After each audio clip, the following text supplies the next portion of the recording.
Wisconsin's safer at home order extended. I'm Adrienne Pedersen. Today on Upfront.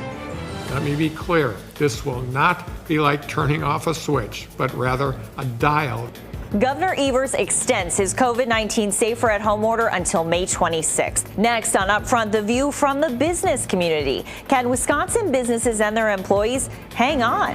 Plus, new Milwaukee County Executive David Crowley on taking charge during a pandemic. And Wisconsin's party chairmen offered their takes on what happened in the state Supreme Court race. Taking on the issues important to Wisconsin.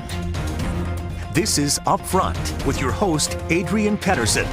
Thank you for joining us. The governor's extended safer at home order is shaping up to be the next big partisan battle in Wisconsin. The governor on Thursday said he would extend the order until May 26th, though he might dial it back sooner. Now, I know a lot of folks are concerned about the effects this will have on workers and businesses across our state. And believe me, no one wants to reopen our economy as much as I do. But the bottom line is that our businesses, our workers, and us as consumers can't be confident if we're not confident about our safety and our health. The governor said he would work with the governors of 6 other mostly Midwestern states to restart their economies. He also signed the COVID-19 relief package that passed the legislature overwhelmingly last week. But the extension prompted a backlash among Republicans. And here's a sampling of reactions. Senator Dave Craig called on the legislature to convene and fire Health Secretary designee Andrea Palm. Senate Majority Leader Scott Fitzgerald said the Senate hasn't been part of the conversation and they'd be looking for legal or legislative relief. Senator Alberta Darling urged the governor to reconsider and called it 6 more weeks of many Wisconsinites being out of work and losing their jobs. Business leaders also expressed their disappointment with the extension. One of them is Kurt Bauer of Wisconsin Manufacturers and Commerce, and he's joining us now on Upfront. So, Kurt, I know you're disappointed by the governor extending this order. Why?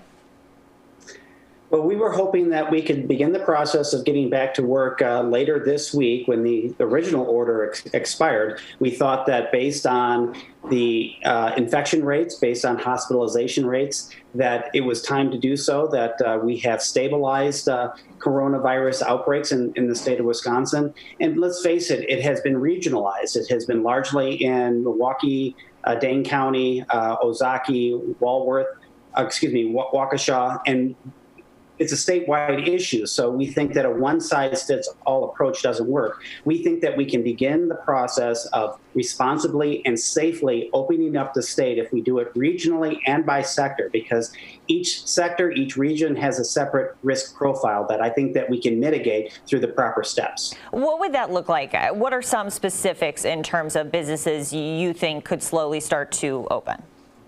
Well, every sector is a little bit different. So you look at, say, manufacturing, where you can easily do social distancing, warehouse work, agriculture, even in office environments. For our office at WMC in Madison, we have about 40 employees. Half the staff could work from home one day, the next day the other half works from home. I mean, there are ways that you can do this. And of course, this is maintaining the proper health hygiene, washing your hands, social distancing, making sure that you're sanitizing workplaces. I mean, we have a commitment as employers to make sure that our employees are safe on the job.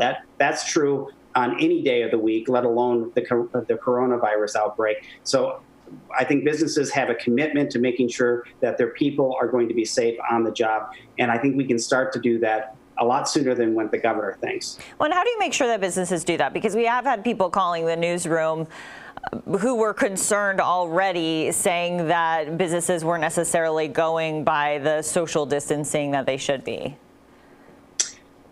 Well, I can't speak to every business in the state. I can tell you that we have certainly been reinforcing frequently with our membership. We're the State Chamber of Commerce, we're the State Manufacturers Association, we're also the State Safety Council. So obviously keeping people safe at work is part of our mission, and it's a responsibility that all businesses must take seriously.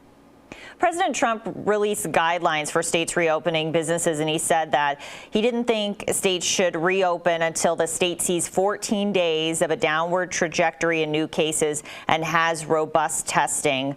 Wisconsin doesn't. So do you disagree with those guidelines from the president?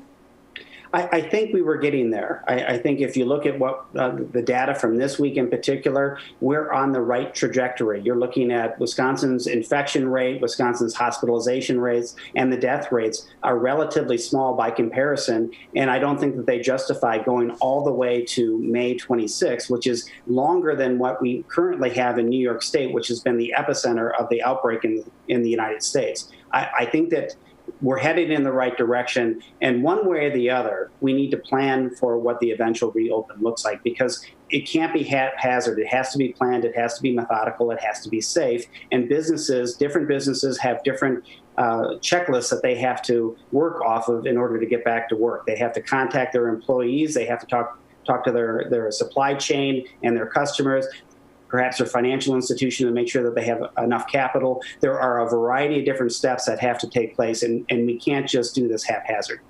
WMC represents thousands of employers. What are you hearing from them?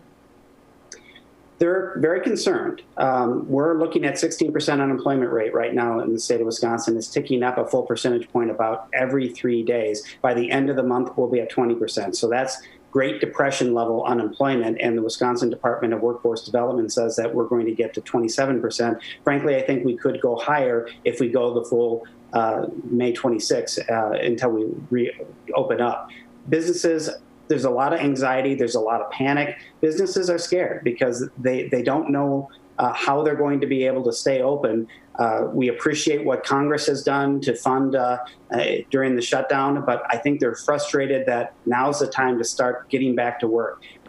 The governor said that Safer at Home was successful. He said that during his press conference. So it's time to begin the process of getting back to work and getting our economy going. Have you had conversations with the Evers administration? And if so, what have those been like?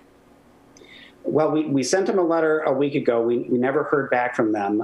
We have had conversations with various cabinet heads, and we've had them on our conference calls that we have been holding with our membership.